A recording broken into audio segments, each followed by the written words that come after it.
Hello everyone, welcome to success with Rai academy. 31 मई 2024 के दैनिक जागरण के राष्ट्रीय संस्करण को आज के इस वीडियो में हम डिस्कस करेंगे। तो चलिए वीडियो को स्टार्ट करते हैं। और यहाँ पर सबसे पहली जो न्यूज़ हम ले रहे हैं वो है अग्निकुल ने छोड़ा अग्नि बाण। बहुत बड़ी न्यूज़ है, बहुत बड़ी उपलब्धि है भारत के लिए। भारत ने दुनिया को अंतरिक्ष क्षेत्र में अपनी क्षमता और आत्मनिर्भरता की झलक फिर दिखाई है। देश के अंतरिक्ष स्टार्टअप अग्निकुल कॉस्मॉस ने जब गुरुवार को दुनिया का पहला 3D प्रिंटेड रॉकेट लॉन्च कर कीर्तिमान रचा तो हर भारतीय का सीना चौड़ा हो गया। अग्निबाण में 3D प्रिंटेड अग्निलेंट इंजन लगा है। अग्निकुल ने सेमी क्रायोजेनिक रॉकेट अग्निबाण से उड़ान भरने की क्षमता का भी पहली बार प्रदर्शन किया। यह क्षमता अभी तक इसरो ने भी हासिल नहीं की है। आईआईटी मद्रास से जुड़े अग्निकुल कॉस्मॉस की सफलता पर प्रधानमंत्री नरेंद्र मोदी ने बधाई दी है। अग्निकुल ने श्रीहरिकोटा स्थित परीक्षण केंद्र धनुष से स्वदेशी 3D printed semi cryogenic rocket Agnibaan को लॉन्च किया है। अग्निबाण सेमी क्रायोजेनिक इंजन वाला भारत का पहला रॉकेट है। अग्निबाण की सफल उपकक्षीय परीक्षा उड़ान के साथ अग्निकुल कॉस्मॉस यह उपलब्धि हासिल करने वाला भारत का दूसरा प्राइवेट कंपनी बन गई है। इंडी गठबंधन वाले मेरा मुंह ना खुलवाएं, 7 पीढ़ियों के पाप निकाल कर रख दूंगा मोदी। हालांकि प्रधानमंत्री की ये लैंग्वेज। प्रधानमंत्री नरेंद्र मोदी ने लोकसभा चुनाव के लंबे प्रचार अभियान को आखिरी रैली में गुरुवार को इंडी गठबंधन पर जोरदार हमला बोला। गठबंधन में शामिल दलों पर सेना को कमजोर करने का आरोप लगाते हुए कहा कि इनके नेता पूर्व सेना अध्यक्ष बिपिन रावत को गली का गुंडा बताते हैं। कभी सेना की सर्जिकल स्ट्राइक पर सवाल उठाते थे तो कभी 1 रैंक 1 पेंशन पर झूठ बोलते थे। पीएम ने कहा कि मैं चुप बैठा हूं, गलती मत कीजिए मोदी को समझने में। इंडी गठबंधन वाले मेरा मुंह ना खुलवाएं वरना 7 पीढ़ियों के पाप निकाल कर रख दूंगा। मोदी ने आम आदमी पार्टी पर भी हमला बोला और कहा कि कट्टर भ्रष्टाचारी अब नारी उत्पीड़न में भी नंबर 1 बन गए हैं। पंजाब में आप और कांग्रेस अलग अलग लड़ने का ड्रामा कर रहे हैं और दिल्ली में इकट्ठे लड़ रहे हैं।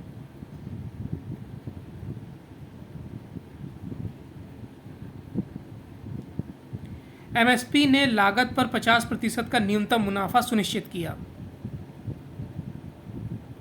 2023-24 के खरीफ और रबी दोनों मौसम में न्यूनतम समर्थन मूल्य ने सभी फसलों के लिए उत्पादन लागत का न्यूनतम 50% का लाभ सुनिश्चित किया है। आरबीआई की गुरुवार को जारी वार्षिक रिपोर्ट में यह बात कही गई है। वित्त वर्ष 23-24 में खरीफ फसलों के लिए एमएसपी में 5.3 से 10.4% की, रबी फसलों के लिए 2 से 7.1% की वृद्धि दर्ज की गई है। खरीफ में मूंग के एमएसपी में सबसे अधिक वृद्धि देखी गई है, जबकि रबी में मसूर तथा गेहूं के एमएसपी में सबसे अधिक वृद्धि हुई है। रिपोर्ट के मुताबिक असमान तथा कम दक्षिण पश्चिम मानसूनी वर्षा के साथ ही अल नीनो की स्थिति के मजबूत होने से कृषि और संबद्ध गतिविधियों को प्रतिकूल परिस्थितियों का सामना करना पड़ा। लेकिन 31 मार्च 2024 तक खाद्यान्नों का समग्र सार्वजनिक भंडारण कुल तिमाही भंडारण मानक का 2.9 गुना था। सरकार ने 29 नवंबर 2023 को प्रधानमंत्री गरीब कल्याण अन्न योजना के तहत खाद्यान्न के मुफ्त वितरण की योजना को 1 जनवरी 2024 से 5 और वर्षों के लिए बढ़ा दिया था। केरल और पूर्वोत्तर में एक साथ पहुंचा मानसून। उत्तर भारत की झुलस रही धरती के लिए दक्षिण ने राहत की उम्मीद जगाई है। कृषि के लिए यह अच्छी खबर है। केरल में अनुमान से 1 दिन पूर्व ही मानसून ने दस्तक दे दी है। इसके अलावा मानसून पूर्वोत्तर में भी पहुंच गया है। मौसम विज्ञान विभाग ने एक्स पर एक पोस्ट में ऐलान किया कि दक्षिण पश्चिम मानसून 30 मई 2024 को केरल पहुंच गया है। यह पूर्वोत्तर भारत के अधिकांश हिस्सों में भी आगे बढ़ गया है। केरल के विभिन्न इलाकों में मानसून के आगमन पर भारी वर्षा हो रही है। कोझिकोड जिले में आकाशीय बिजली गिरने से 8 लोग घायल भी हो गए हैं। नेक्स्ट न्यूज़ है कि संवैधानिक संकट पैदा हुआ तो करेंगे कार्रवाई, एलजी। मुख्यमंत्री अरविंद केजरीवाल के इस्तीफा नहीं देने और तिहाड़ से ही सरकार चलाने के बयान पर एलजी वीके सक्सेना ने बृहस्पतिवार को एक बार फिर स्पष्ट किया कि दिल्ली की सरकार जेल से नहीं चलेगी। उन्होंने यह भी कहा कि दिल्ली का कामकाज नहीं रुकने दिया जाएगा। अगर संवैधानिक संकट उत्पन्न होने जैसी स्थिति बनती है तो निश्चित तौर पर सख्त कार्रवाई की जाएगी। अपने कार्यकाल के 2 साल पूरे होने पर एलजी ने गुरुवार दोपहर प्रेस वार्ता की। इस दौरान उन्होंने अपनी अब तक की उपलब्धियों को भी साझा किया और भावी योजनाएं भी बताईं। 26 मई 2022 को दिल्ली के उपराज्यपाल का पदभार संभालने वाले सक्सेना ने कहा कि अभी तक का कार्यकाल खासा चुनौतियों रहा है, लेकिन फिर भी उन्होंने यथासंभव बेहतर करने का प्रयास किया है। एलजी ने यह भी कहा कि अगले 2 साल में उनकी कोशिश दिल्ली का कायाकल्प करने की है।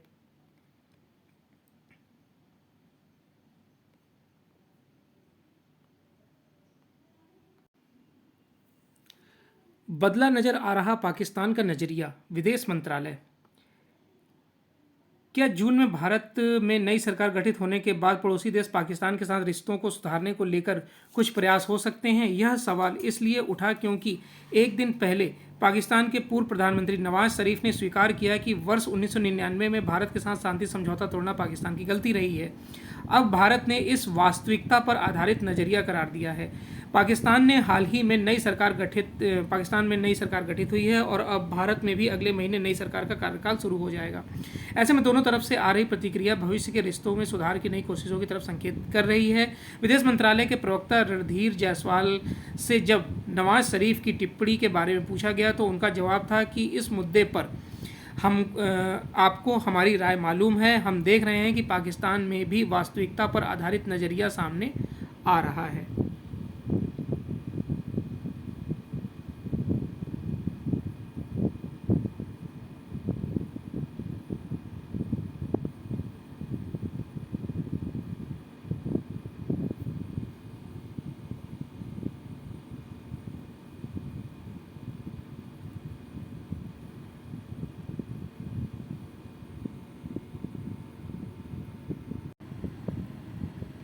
नेक्स्ट न्यूज़ है एडिटोरियल पेज से कि नागरिक कर्तव्यों में शामिल हो मतदान। ये प्रोफेसर रसाल सिंह ने आर्टिकल लिखा है और उन्होंने बताया कि लोकतंत्र की मूल भावना अधिकतम लोगों का प्रतिनिधित्व सुनिश्चित करता है। कम मतदान से यह भावना प्रश्नांकित होती है, यानी कि इस पर क्वेश्चन उठते हैं। आर्टिकल में इन्होंने बताया है कि आम चुनाव के आरंभिक 2 चरणों में हुए कम मतदान ने अनिवार्य मतदान संबंधी प्रस्ताव पर बहस को हवा दी है। हालांकि चुनाव आयोग द्वारा थोड़े विलंब से जारी किए गए अंतिम आंकड़ों ने घटते मतदान की चिंता को कुछ कम किया है। इसके बाद मतदान के आंकड़ों में पिछले चुनावों की तुलना में बहुत ज़्यादा अंतर नहीं दिख रहा है। आरंभिक 2 चरणों के बाद मतदान का प्रतिशत बढ़ने में चुनाव आयोग द्वारा चलाए गए जागरूकता अभियान, प्रधानमंत्री मोदी द्वारा बार बार की गई अपील और विभिन्न संगठनों तथा समाज के प्रबुद्ध वर्ग द्वारा किए गए जन जागरण की अहम भूमिका रही है। इसके बावजूद कुल मतदान प्रतिशत उत्साहजनक नहीं है। व्यापक मतदान लोकतंत्र की स्वीकार्यता, सशक्तता और गतिशीलता की आधारभूत शर्त है। भारतीय लोकतंत्र को इस लक्ष्य की प्राप्ति के लिए काफ़ी प्रयास करने होंगे। मतदान को बढ़ाने के लिए कुछ थिंक टैंक पश्चिमी देशों का उदाहरण देते हुए मतदान को अनिवार्य करने का सुझाव देते हैं, लेकिन मतदान की अनिवार्यता लोकतंत्र की मूल भावना के विरुद्ध है। यह संविधान प्रदत्त स्वतंत्रता के मौलिक अधिकार का अतिक्रमण होगा। देश में काफ़ी बड़ी संख्या में ऐसे लोगों की भी संख्या है जो मतदान के महत्व से अनभिज्ञ हैं। वे मानते हैं कि उनके मतदान करने या न करने से कोई फर्क नहीं पड़ने वाला है। ऐसे लोगों की संख्या भी काफ़ी अधिक है जो संदेहवाही या यथास्थितिवादी हो गए हैं। ऐसे नागरिकों को व्यवस्था परिवर्तन से कोई उम्मीद नज़र नहीं आती है या फिर उनके हिसाब से जैसा चल रहा है वैसा ही ठीक है। ऐसे मनोभाव ने उनमें मतदान के प्रति अरुचि पैदा की है।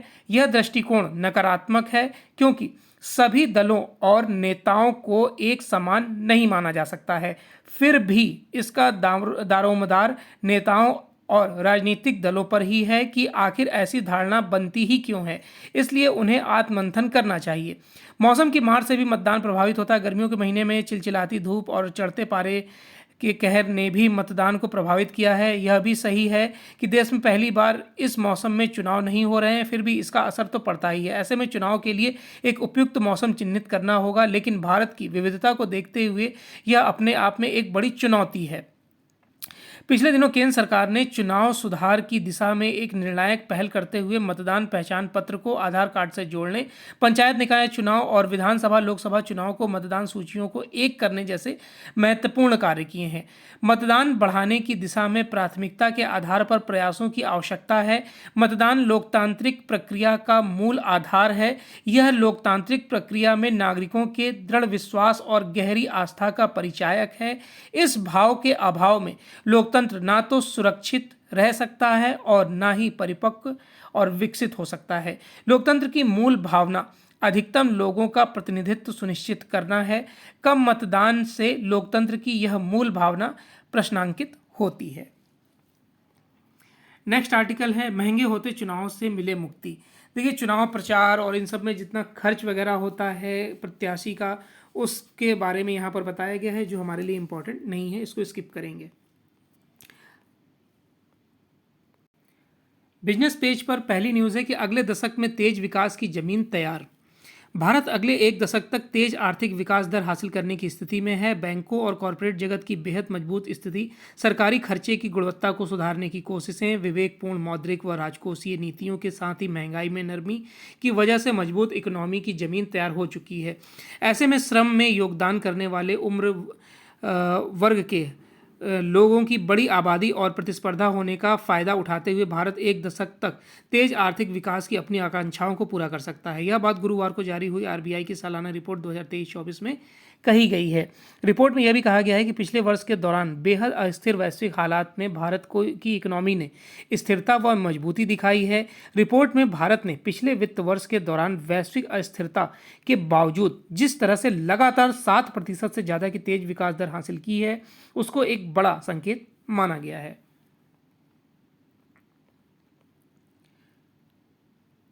शेयर मार्केट की न्यूज़ है। भारत की रेटिंग को मजबूत करेगा S&P। SBI का मानना है कि अगले 3 साल S&P फिर से भारत की रेटिंग में बदलाव करते हुए इसे और मजबूत होने का दर्जा देगा, क्योंकि अगले 3 साल में सभी वित्तीय मानकों पर भारत वर्तमान के मुकाबले मजबूत स्थिति में होगा। SBI की रिपोर्ट के मुताबिक मुख्य रूप से सरकारी घाटे में होने वाली कमी से S&P भारतीय रेटिंग में बदलाव करेगी। रिपोर्ट के मुताबिक वित्त वर्ष 2027 तक केंद्र और राज्य दोनों ही सरकारों के राजकोषीय घाटे में कमी आएगी। गत वित्त वर्ष 2024 में केंद्र सरकार का राजकोषीय घाटा GDP का 5.8%, तो राज्य का औसतन राजकोषीय घाटा GSDP का 3.1% रहने का अनुमान है। दोनों का मिलाकर यह घाटा 8.9% का होगा।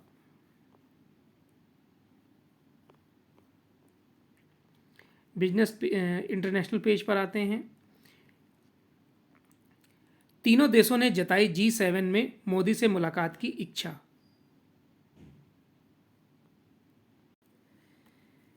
इंटरनेशनल पेज पर जो नेक्स्ट न्यूज़ है वो है कि तीनों देशों ने जताई G7 में मोदी से मुलाकात की इच्छा। अब ये 3 देश कौन से हैं? इसमें फ्रांस है, दूसरा देश है ब्रिटेन और तीसरा देश है अमेरिका।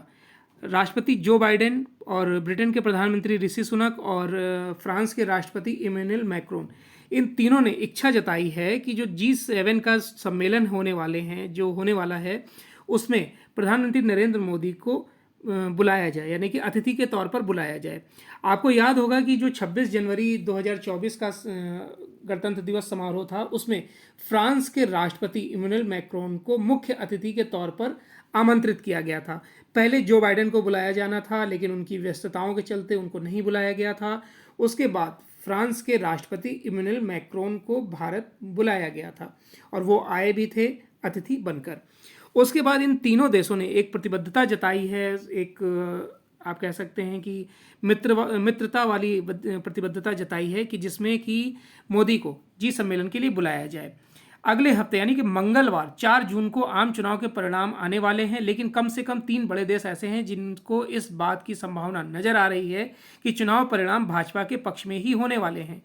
भारत में नरेंद्र मोदी के नेतृत्व में ही सरकार बनेगी। ये देश ये तीनों देश मैंने आपको बता दिए, और इन तीनों देशों के राजनयिक सूत्रों से दैनिक जागरण ने अलग अलग बात की और सभी ने इस बात को स्वीकार किया कि उनके राष्ट्राध्यक्ष निश्चित तौर पर प्रधानमंत्री मोदी से मिलने जा रहे हैं। इटली की PM जॉर्जिया मेलोनी ने पहले ही इस बैठक में हिस्सा लेने के लिए प्रधानमंत्री मोदी को आमंत्रित कर रखा है और मोदी ने भी इसमें हिस्सा लेने को लेकर अपनी सहमति दे दी है। नेक्स्ट न्यूज़ पर आते हैं। पाकिस्तान कभी भी कर सकता है परमाणु हथियार का इस्तेमाल।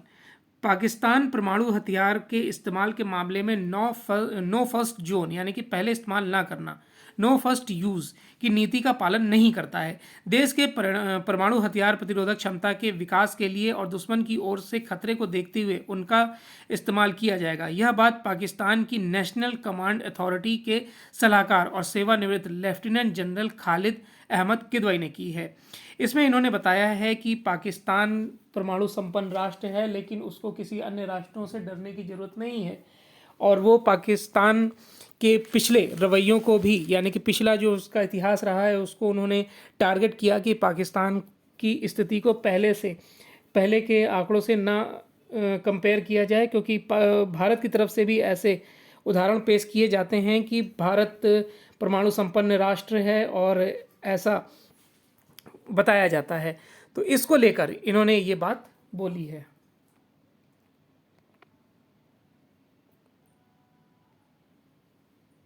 उत्तर कोरिया की दागी मिसाइलें समुद्र में गिरी, दक्षिण कोरिया सतर्क। उत्तर कोरिया ने गुरुवार को संदिग्ध बैलिस्टिक मिसाइलें पूर्वी समुद्री क्षेत्र की ओर दाग दी हैं। दक्षिण कोरिया की सेना ने कहा है कि उत्तर कोरिया ने ऐसा कुछ दिन पहले एक उपग्रह के लॉन्च की विफलता के बाद किया है। दक्षिण कोरिया ने ताज़ा घटनाक्रम को देखते हुए सतर्कता बढ़ा दी है और इस बारे में पूरी जानकारी अमेरिका और जापान को दे दी है। दक्षिण कोरिया के जॉइंट चीफ ऑफ स्टाफ का कहना है कि उन्होंने जांच में पाया कि प्योंगयांग के पास से करीब 10 कम दूरी की बैलिस्टिक मिसाइलें दागी गई हैं। यह मिसाइलें उत्तर कोरिया के पूर्वी समुद्री तटों के पास गिरने से पहले 350 किलोमीटर का सफर तय कर चुकी हैं। चलिए नेक्स्ट न्यूज़ पर आते हैं। स्पोर्ट्स पेज में ऐसी कोई न्यूज़ नहीं है जिसको हम डिस्कस करें, तो ये आज का यानी 31 मई 2024 का दैनिक जागरण का राष्ट्रीय संस्करण था। आई होप आपको वीडियो अच्छा लगा होगा। अगर वीडियो अच्छा लगा हो तो लाइक और शेयर कर दीजिएगा। वीडियो देखने के लिए धन्यवाद।